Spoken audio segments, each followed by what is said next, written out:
नमः शिवाय। स्वागत है आपका हरि का पंचांग चैनल पर। हिंदू पंचांग के अनुसार सूर्यदेव के धनु और मीन राशि में प्रवेश करने पर खर मास लगता है। धनु और मीन राशि के स्वामी देवगुरु बृहस्पति का शुभ प्रभाव कम हो जाता है। इसी कारण इस दौरान सभी शुभ कार्यों पर रोक लगा दी जाती है। तो आप जान ही गए होंगे कि इस वीडियो में हम आपको बताने जा रहे हैं कि 2024 में मार्च में खर मास कब लगेगा। धार्मिक मान्यताओं के अनुसार हर साल 2 बार खरमास लगता है। एक खरमास मध्य मार्च से लेकर के मध्य अप्रैल के बीच लगता है, तो वहीं दूसरा खरमास दिसंबर के मध्य से जनवरी के मध्य तक होता है। अब ऐसे में खरमास इस साल कब लग रहा है, इसके नियम और महत्व क्या है, आइए इसके बारे में आपको बताते हैं। इस बार साल 2024 में 14 मार्च को सूर्य दोपहर 12:34 पर कुंभ राशि से निकलकर मीन राशि में प्रवेश करेंगे। सूर्यदेव के कुंभ राशि से निकलकर मीन राशि में प्रवेश करने के साथ ही खरमास शुरू हो जाएगा। इस दौरान सूर्यदेव 17 मार्च को उत्तर भाद्रपद और 31 मार्च को रेवती नक्षत्र में प्रवेश करेंगे। पूरे 1 महीने बाद यानी 13 अप्रैल को खरमास समाप्त हो जाएगा। खरमास के दौरान विवाह, गृह प्रवेश, मुंडन आदि जैसे सभी मांगलिक कार्यों के लिए कोई शुभ मुहूर्त नहीं होता। इन दिनों में विशेष रूप से मंत्र जाप, दान और स्नान करने का महत्व है। खरमास में ज्यादातर भागवत कथा सुननी चाहिए और पढ़नी चाहिए। खरमास के दौरान सूर्य देव की पूजा विशेष रूप से करनी चाहिए। ऐसा करने से कुंडली में सूर्य की खराब दशा में सुधार आता है। खरमास में भगवान विष्णु की पूजा भी जरूर करनी चाहिए। ऐसा करने से कुंडली में गुरु ग्रह की स्थिति मजबूत होती है। खरमास में अपने सामर्थ्य के अनुसार दान अवश्य करना चाहिए, इससे कई लाभ भी मिलते हैं। खरमास में ब्राह्मणों का अपमान भूलकर भी न करें और उन्हें भोजन जरूर खिलाएं। खरमास में सभी शुभ कार्यों पर रोक लगा दी जाती है, इसीलिए इस दौरान कोई भी मांगलिक कार्य नहीं करना चाहिए। इस समय गुरु की स्थिति कमजोर होती है। साथ ही मान्यता है कि खरमास में सूर्यदेव की चाल बहुत धीमी होती है, जिसके कारण इस दौरान किए गए किसी भी मांगलिक कार्यों में शुभ फलों की प्राप्ति नहीं होती है। इसी वजह से खरमास में शादी, विवाह, मुंडन और गृह प्रवेश आदि पर रोक लगाई जाती है। खरमास में जरूरतमंद लोगों को दान दक्षिणा देनी चाहिए, इससे सौभाग्य बढ़ता है। खरमास में पूजा पाठ विशेष रूप से करें और ब्राह्मणों को भोजन जरूर खिलाएं। ऐसा करने से सभी दोषों से छुटकारा मिलता है।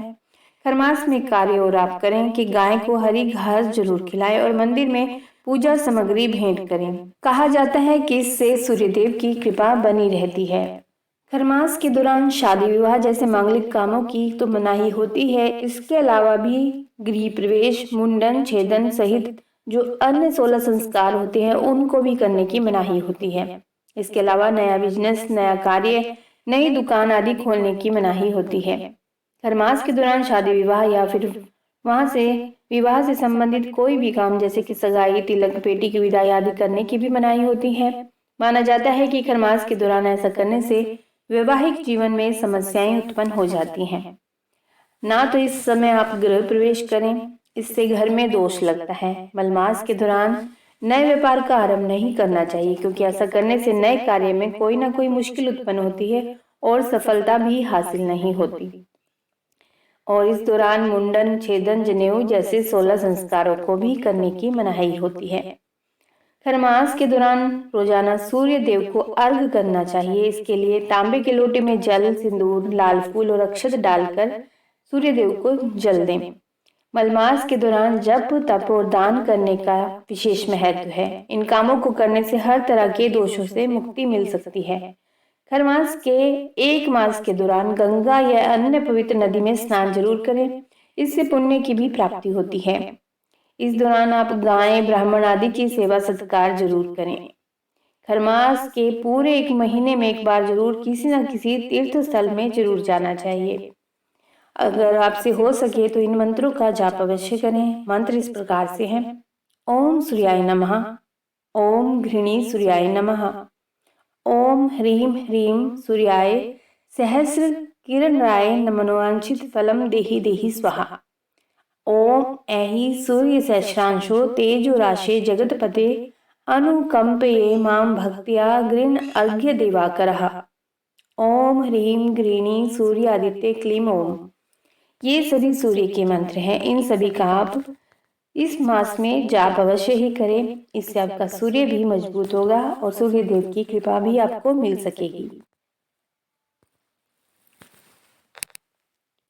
यदि हो सके तो इसके साथ ही इस दौरान नया वाहन, नया घर, प्लाट, रत्न आभूषण और वस्त्र आदि भी नहीं खरीदने चाहिए। इन दिनों गाजर, मूली, तेल, चावल, तिल, बथुआ, मूंग, सौंठ और आंवले का भी सेवन नहीं करना चाहिए। खरमास अशुभ माने जाते हैं, इसीलिए इस दौरान मांगलिक कार्य करने से बचा जाता है। खरमास में केवल शुभ कार्य नहीं किए जाते हैं, लेकिन खरमास में किसी भी वस्तु के खरीदने या बेचने की मनाही नहीं है। परंतु अधिकांश लोग मकर संक्रांति के बाद सूर्य उत्तरायण होते ही जमीन, मकान, वाहन की खरीद आदि शुभ आवश्यक कार्य करना शुरू कर देते हैं। इन सभी चीजों के साथ हमें खरमास में विष्णु सहस्त्र नाम का पाठ अपने घर में प्रतिदिन करना चाहिए। यह मास आराधना और जप, उपवास आदि के लिए शुभ माना जाता है।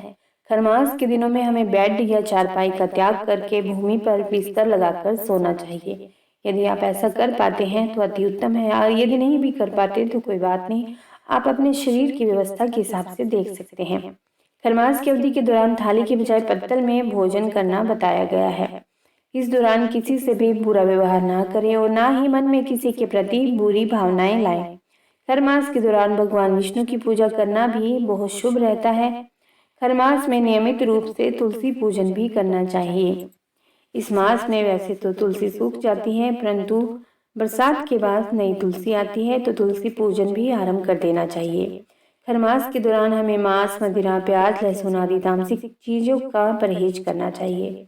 इसके साथ ही खरमास के इस महीने में हो सके तो ब्रह्मचर्य का पालन भी करें। यदि इस वीडियो में दी हुई जानकारी आपको अच्छी लगी है तो वीडियो को लाइक जरूर करें और ओम नमः शिवाय कमेंट बॉक्स में अवश्य ही लिखें। यदि आप हमारे चैनल पर पहली बार आए हैं तो चैनल को सब्सक्राइब भी अवश्य कीजिए।